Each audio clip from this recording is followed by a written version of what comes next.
Just so you know, reciprocal, right? If you have 3 over 4 like this, the reciprocal of that would be 4 over 3. This would be the reciprocal. You're flipping something, and that's what we call when it's fractions and we want to flip it, that's what we call it.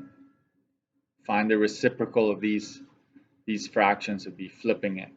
The reciprocal of 3 would be 1 over 3, because technically I always tell my students there is an invisible fraction over 1, right? When you see a whole number, it's always over 1.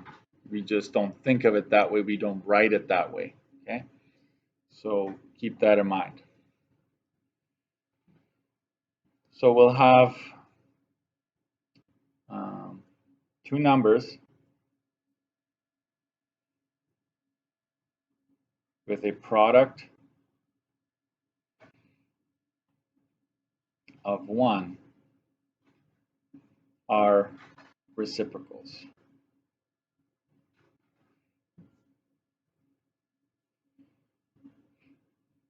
Examples: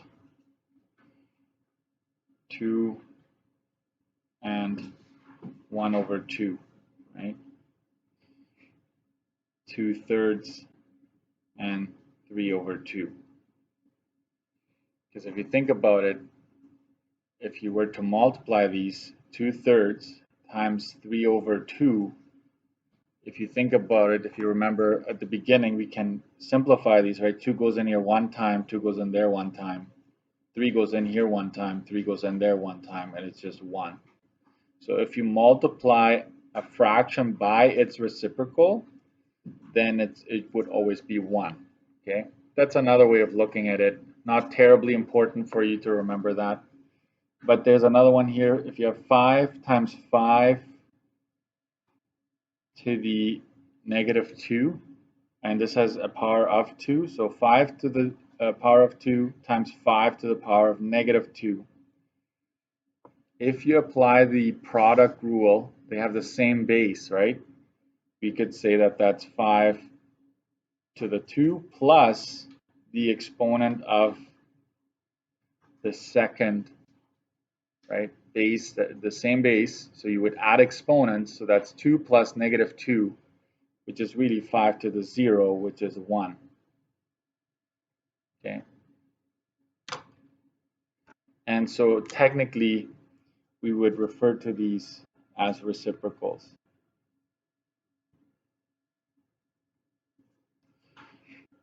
Because product is equal to 1.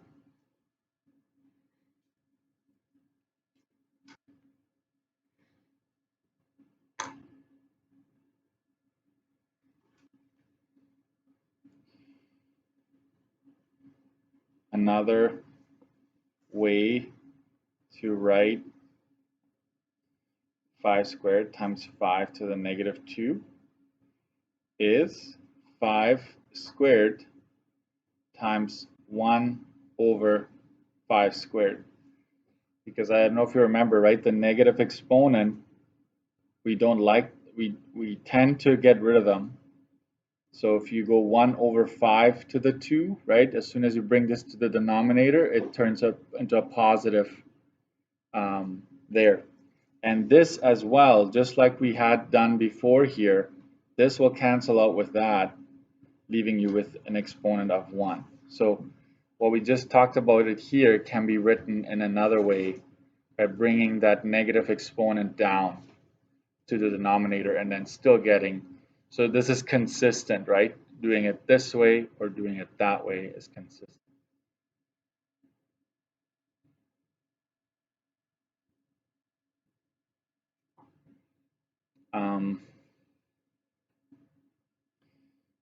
In general, x to the n and x to the negative n are reciprocals.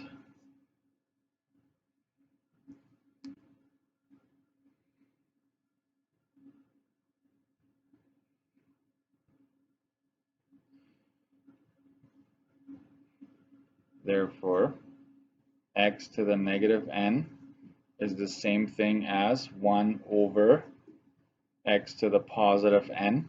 So you'd bring that down. And if you would happen to have 1 over x to the negative n, if the exponent in the denominator is negative, it would come up positive to the numerator. Okay? So I'll box this in.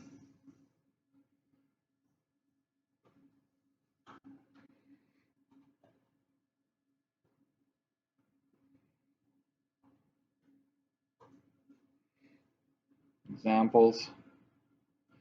Simplify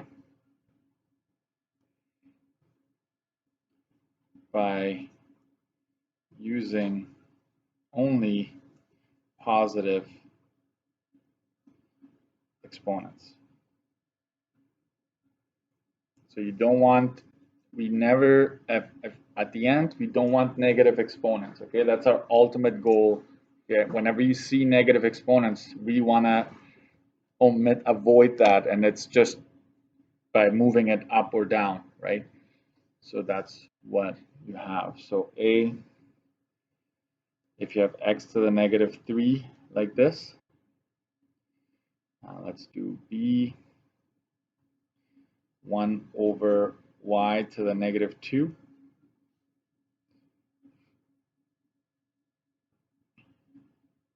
C, x to the power of 3 is y to the negative 4. Sorry, this should be just like that here for B, folks. There shouldn't be an equal sign. D, that's 25 x to the 10 over 5 x to the 15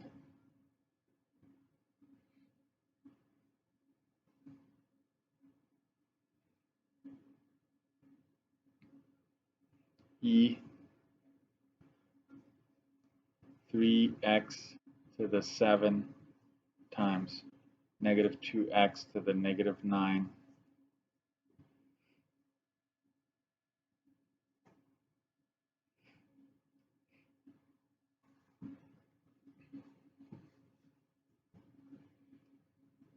So if I asked you simplify these or rewrite them or simplify these expressions, and these are smaller ones, we're going to get bigger expressions down the road. So in this one, all you would have to do is you would have to go 1 over x to the power of 3. Okay. And over here, since you look at everything, and since this is the only one that has a negative power, you bring that up, it's y squared. It would essentially, just so you know, if you bring something up, it multiplies everything that's up there already. So in this case, there's only a 1, so it's 1 times y squared because you brought it up. Here, for example, you have x and a y, and the y has a negative exponent, so it comes up multiplying whatever is already there. So it's x cubed, right? So that'll be simplified. You can't do anything with x and y because they're different bases. You can't add the exponents or anything like that. Okay. So let's amp it up a little bit. So here we have some coefficients as well as two bases that are exactly the same. So we can actually do something with that. We can combine like terms. Let's first get rid of the coefficients because we can simplify them. So the 5 goes in here 5 times. The 5 goes in here 1 time. So it's just 5 over 1 really. So our next line, we would have the 5 up there. And notice when the bases are the same, I don't know if you remember, I always tell you to go top minus the exponent you have at the bottom. Okay? Keep in mind that the exponent at the denominator is positive, right? So we go 10 minus positive 15. So that is 10 minus 15. That would end up being 5 to the x of negative 5. Sorry. Settle down. Too many powers there. This is what I meant to say. Right? So this turns out to be negative 5 here. So when you're working with it, just apply the properties I've already shown you. And at the end, if there's a negative, that's when you want to omit it, right? So that's 5 over x to the 5, like that. This is your final answer. And I'm going to highlight that, right? We want this to be here, right? I'll make a note here, no negatives, no negative exponents.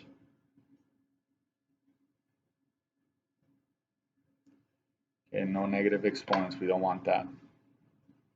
But don't do it right away. I wouldn't necessarily do that right away. I work with it first. Next, expression. We look first, is there an outside exponent that applies just to the brackets alone? And that's no, right? It's 1 and 1, so we can actually multiply across like that. 3 times negative 2 is negative 6. X to the 7 and x to the negative 9. So that's x7 plus negative 9, because you're adding them when you're multiplying across like that.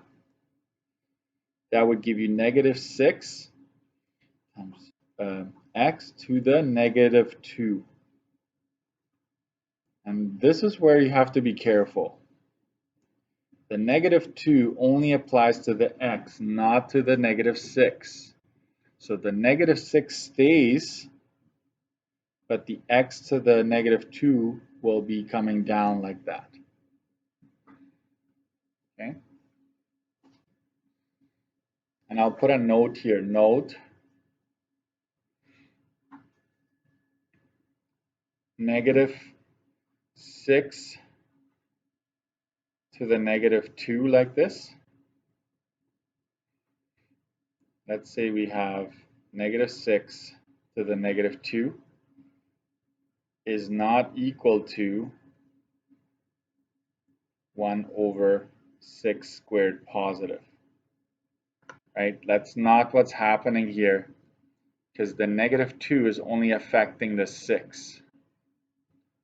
Right? So really what it is, what you should be having there is 1 over negative 6 to the 2.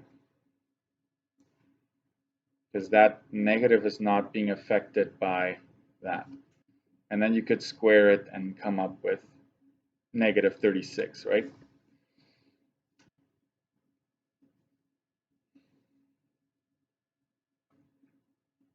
Because the 2 is only affecting the 6, okay, not the negative 6.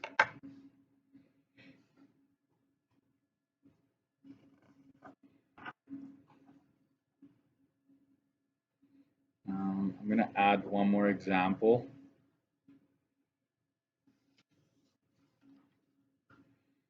I'm going to add f.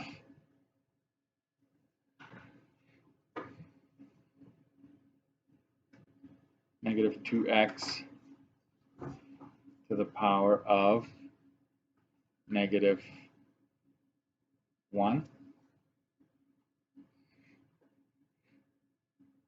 Actually, let's make this a little fuller. Negative 2xy, xy. We're going to add a y there just for the fun of it. And the whole thing is raised to the negative 1. Okay? Whenever you have a whole bag to the negative 1, you can take this whole thing as is and just write it like that to the positive 1, right? Because the negative 1, right, you bring it down to the positive 1, and that you don't need to have the positive 1 there, right? It just turns into this. So follow right, that negative comes down positive, and so it just tells you take the whole thing and bring it down to the denominator. Okay.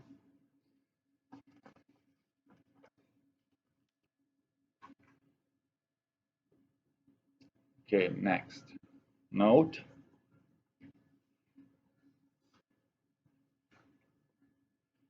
a over b to the negative n, right? If you have a over b to the negative n, that is the same thing as b over a to the positive n.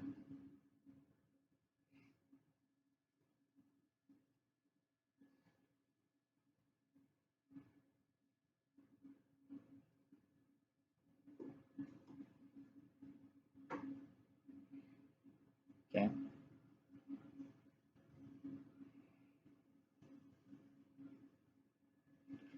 It's very important. So if you have a negative exponent applied to this, and this could be, I know that this example just has a and b, but there could be a whole bunch of stuff up top and a whole bunch of stuff in the denominator. If that whole thing has a negative exponent to it, just flip it, right? You just flip it like this, and that exponent turns positive. If you think about it this way, if this exponent affects a alone, right? To turn that positive, you'd have to bring it down and then cover up the a and say, hey, the negative b really is to the negative n. How would you turn that positive? You bring it up, right? So just flipping the inside causes us to be able to just turn this into a positive exponent. Okay, so let's do some examples here.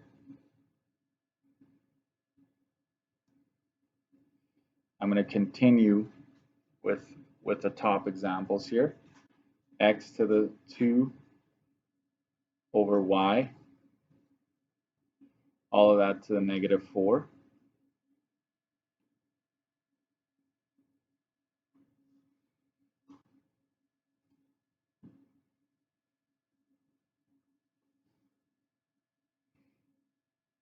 And you can just say, hey, I don't want that negative 4.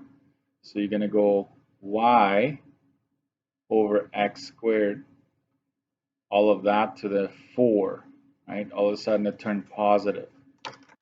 Okay.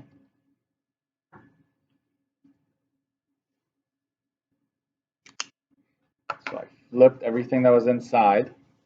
Do not change the signs. If there's any negatives or positives in there, you don't change that. Just flip everything that was in the denominator is now upstairs. Everything that used to be upstairs is now downstairs. Okay. And now we can say that we can continue, right? This affects that. So we can go y to the 4 over x to the, right? 4 times 2 is 8. And this property you already knew from before. So we're just adding the negative. How to get rid of that negative? Just flip it, and then it's just like before, right? And there are no negatives left.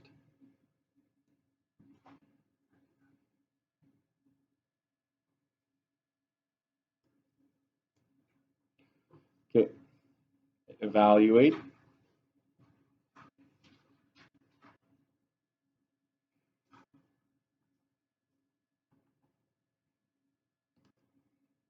Evaluate means you need a number, usually at the end. So a, 3 to the negative 2, b, 1 to the 3, negative 3,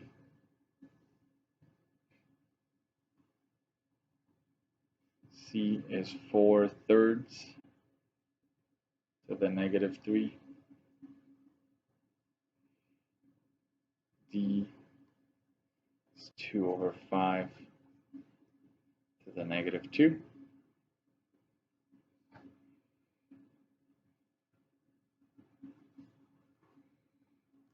E is 5/2 to the negative 3.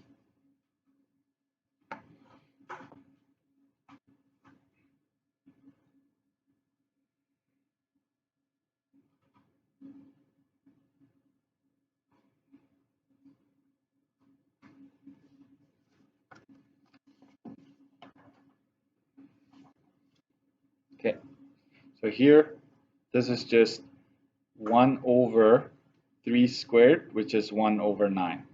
So the first order of business is bringing it downstairs, changing the exponent, and then applying the actual power, right, which is 1 over 9.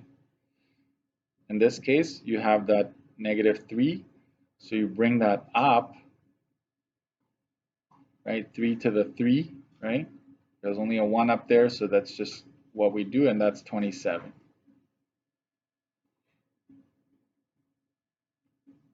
Here we have a fraction inside, so it's not just 4 to the -3, right? It's a fraction. So that's where that note that I give you up there comes in. We will flip it and then turn that into a +3. Right?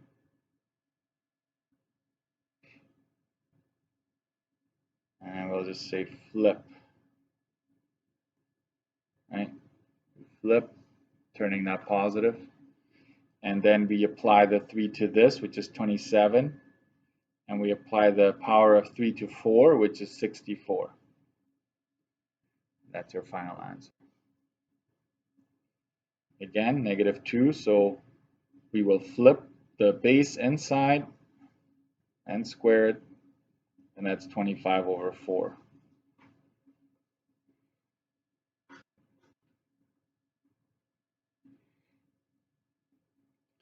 And again, 2 over 5 cubed,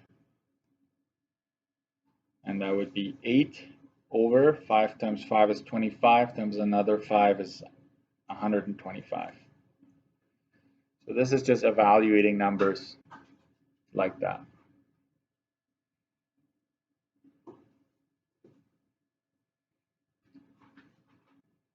And here I'll give you a warning.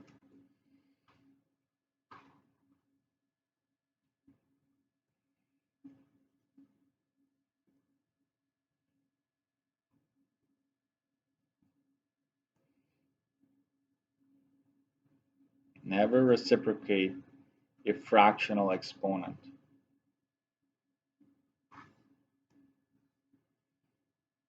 Right? What does that mean, Mr. Dirksen?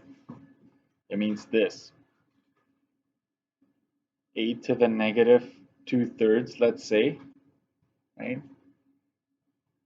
is not the same as 8 3 over 2. Like you never reciprocate the exponents. Like that's wrong. Okay? Like that will never happen. Instead, what you should be doing is 8 to the -2/3. You will flip the base, okay, not the exponent itself. So since it's a negative, we would just say, hey, 1 over 8 to the +2/3. This is right, this is wrong. So this is where I'm just warning you, that happens quite often. Never reciprocate the exponents. It's the base that is affected, okay? The exponent always stays exactly. Numerically, it stays the same, it just changes sign.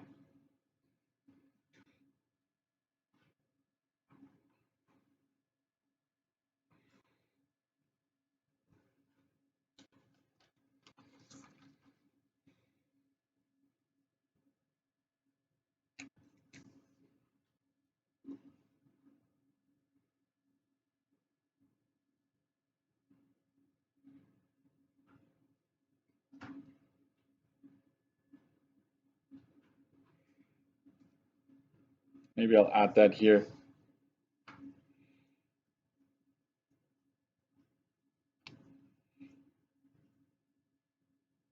You only flip the base, not the exponent. Not the exponent. Okay? Maybe in case this doesn't do it, there's another one there, right? Let's use some examples here. So I'm kind of warning you before I give you some examples, right?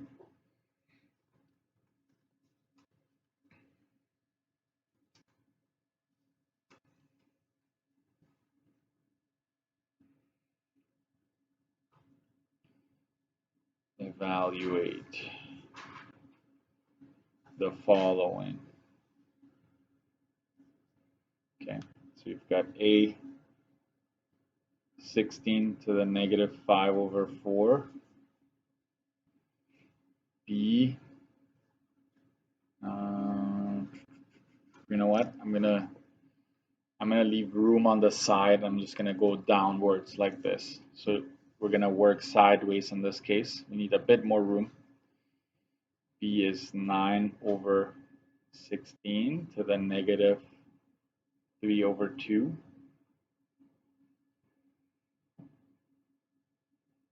C is going to be 25 over 36 to the negative 0.5.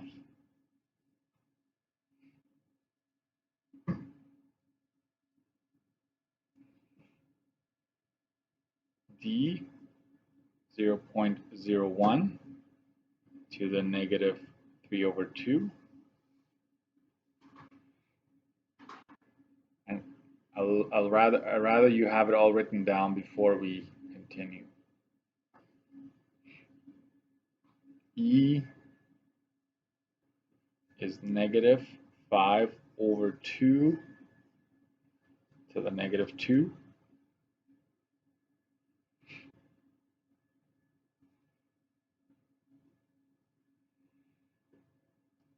F negative 36 to the power of negative 5 over 2.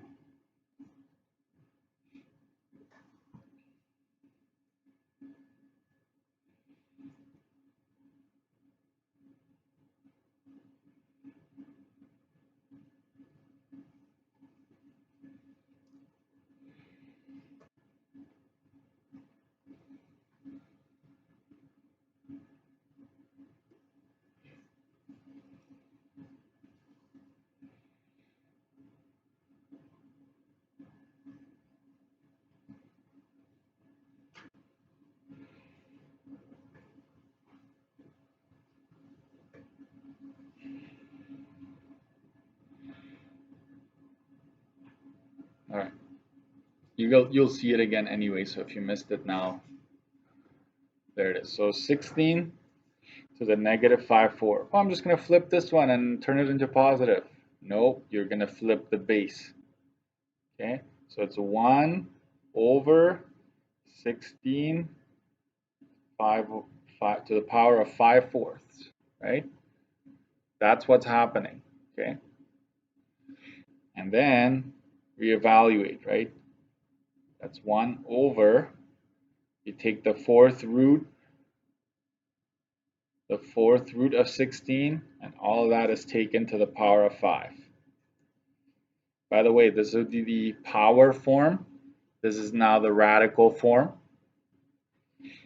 where you have the roots actually appearing. That's 1 over the fourth root of 16 is just 2, and that gets raised to the power of 5. And that is 1 over 32. So that's, now you have evaluated this, and this is the answer you get. Okay. Next, you have your base. You flip it because it has a negative exponent. We're going to flip that. 16 over 9 to the 3 over 2, right? And now we're going to apply the roots, the square root first to the whole thing, 16 over 9. And the answer is going to be cubed. And so we get 4 over 3 cubed. 4 cubed is 64. 3 cubed is 27. I'm sure those numbers already, right? Like 5 cubed, like the cubes, the perfect cubes and squares, for the most part, are very doable. Okay. Here you have a negative exponent and it's a decimal, right? So you got to watch out. We don't like decimals, right? So we're going to go 25 over 36 to the negative 1/2. first, so I convert that into a fraction, right? Fraction. And then we're going to flip, so 36 over 25, turn that into a positive, right? Flip. And that means just to take the root, right? 36 over 25, which is 6 over 5. You're done.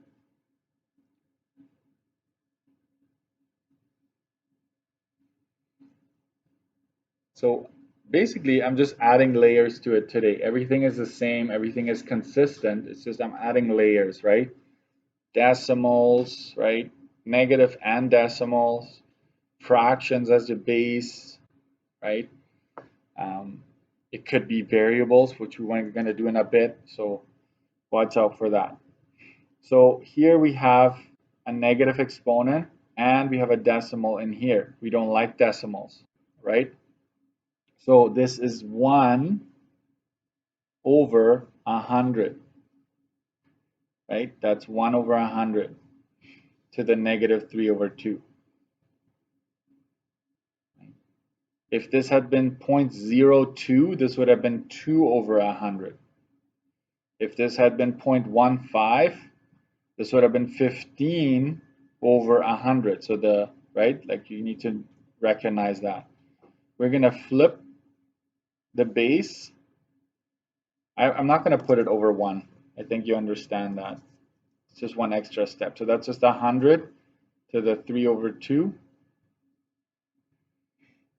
And that would be square root of 100 cubed. Right? Square root of 100 is 10. 10 cubed is 1,000. Right? So then the power will tell you how many zeros there are in that specific case.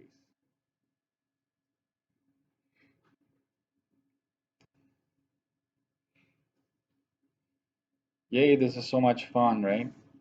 Not, but you still have to do it. Negative, right? This is outside the bracket, so we carry it with us, right? It will follow us right till the end because it's outside. The exponent is not involved here. So I'm going to flip this to turn that into a positive exponent, right? And then it's negative 4 over 25.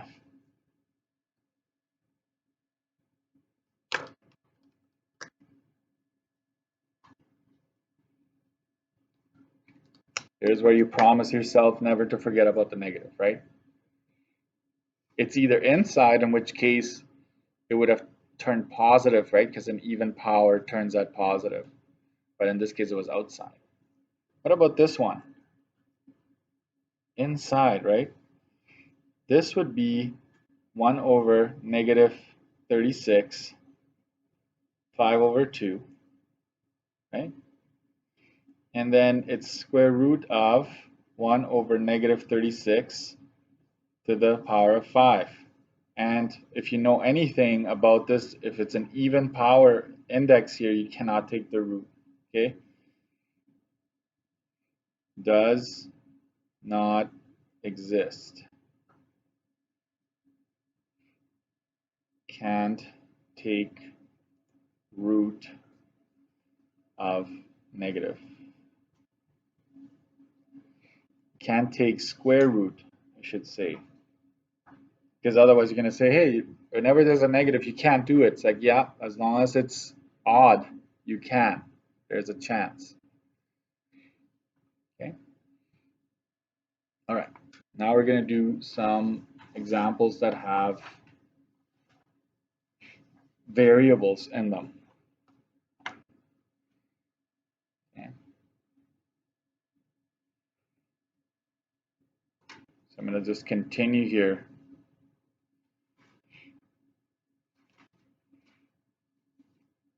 Examples with variables.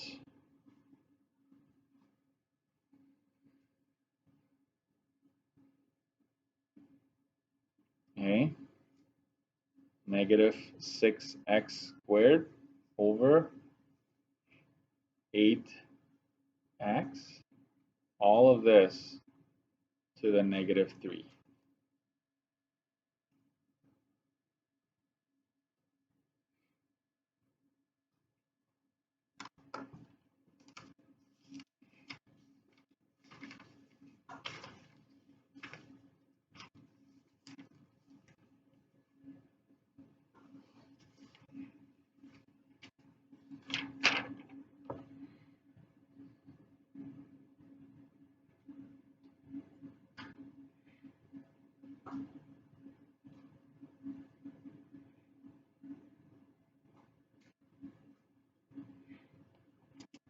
And before we continue, as you're writing this down, I will remind you one more time of the rules that I gave you, the steps, which stay the same, right?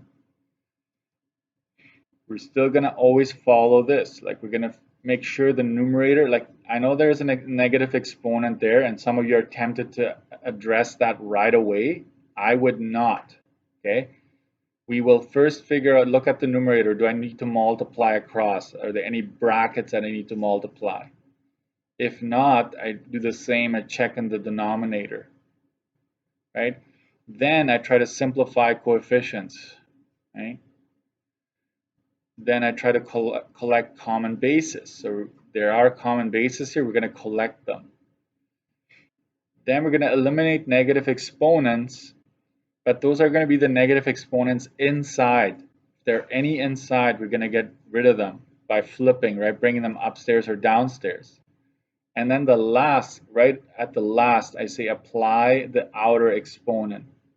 That is that outside exponent right there. So we're going to do that at the very end, okay? So these brackets are going to get like longer with more stuff inside, and that outside exponent will be done last, okay?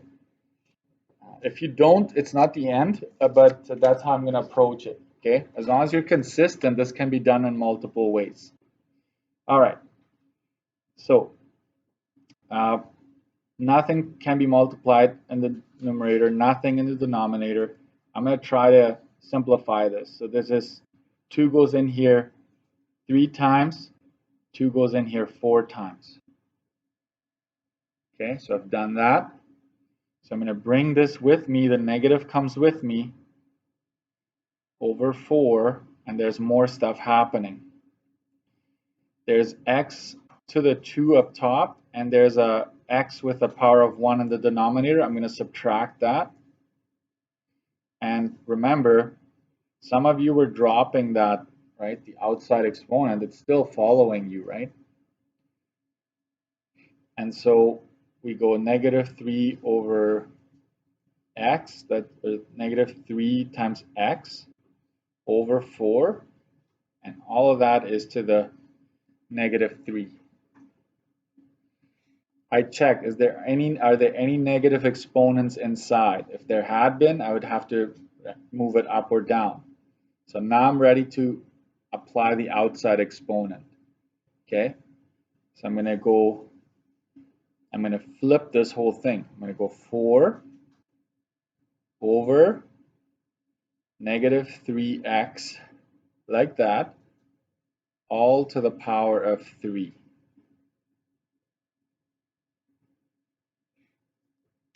So I'm going to highlight that, right? That this is now positive by flipping it. And I'll put down flip, right?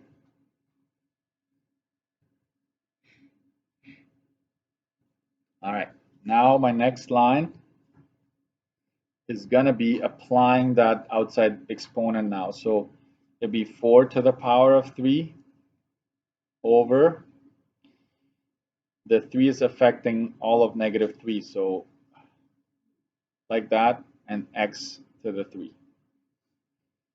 That is 64 over odd exponent, so that'd be negative 27 x cubed. That's it. You're done there. And we're going to continue. We're going to make the homework for today is going to be mainly focused on applying the negative exponents, and then on Thursday and Friday we're going to try to put more stuff inside and simplify those.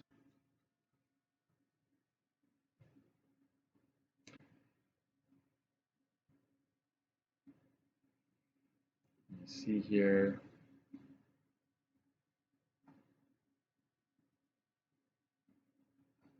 I'm going to throw in this one here.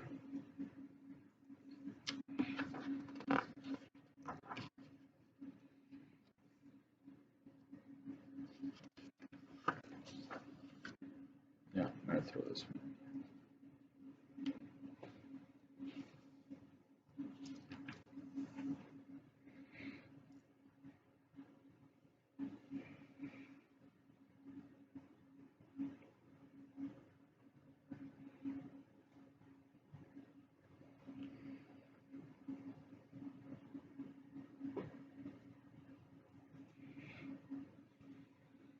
No variable, just number.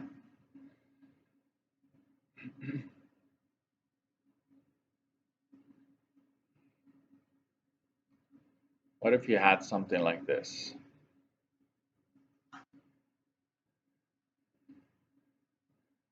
Your first approach, I don't like decimals, right?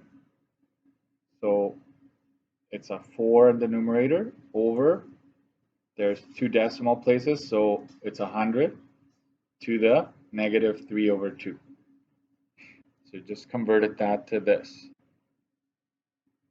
And I would strongly recommend that every line should show one change, right? Sometimes two, but I wouldn't jump too far ahead. And then now we're going to flip it. So we're going to go 100 over 4. Actually, skipped a step somewhat. You can actually simplify this, right? The 4 goes in here 1 time, 4 goes in there 25 times. So if you can do that, you could have done that here, but I'm doing that here, right? Which is 25 to the 3 over 2. Because there's just a 1 in the denominator, I don't need that there. So it just turned into this. So that's square root of 25 cubed. Square root of 25 is 5. You cube that, you get 125.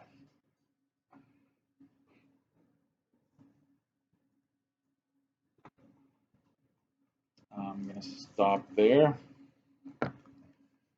Just give you the homework.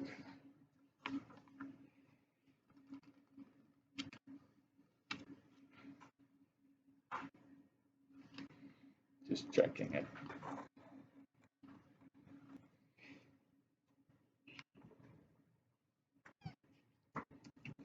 I know I told you I was going to let you go. I think I'm gonna do one more here. Just to make sure, just in case this pops up.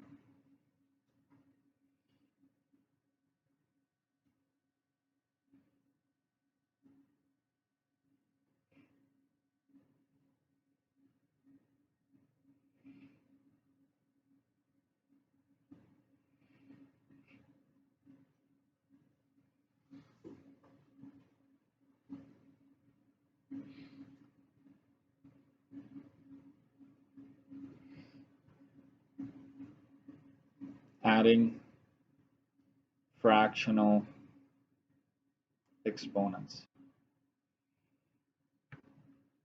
Like, what do you do when the exponents you're adding are fractions, right?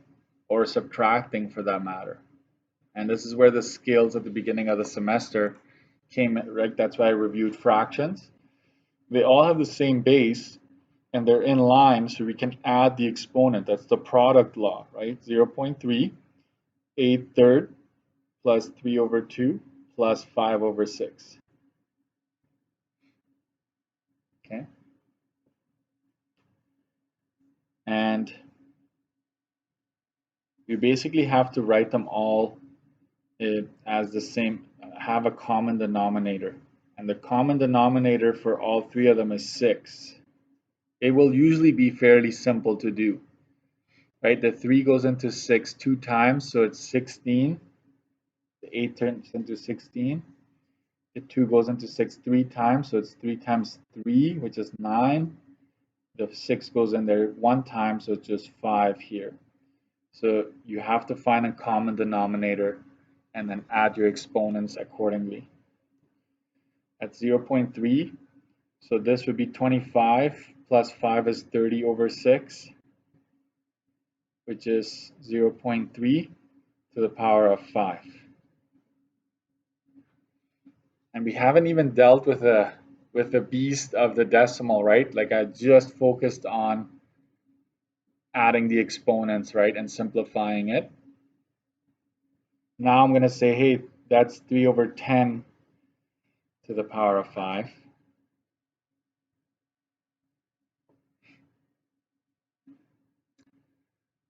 And this is a very, very big number. So I think if I ever gave you something like this, I would not too big. I know that this you just add 5 zeros, but this would be a very large number. Too big of an answer. Stop here.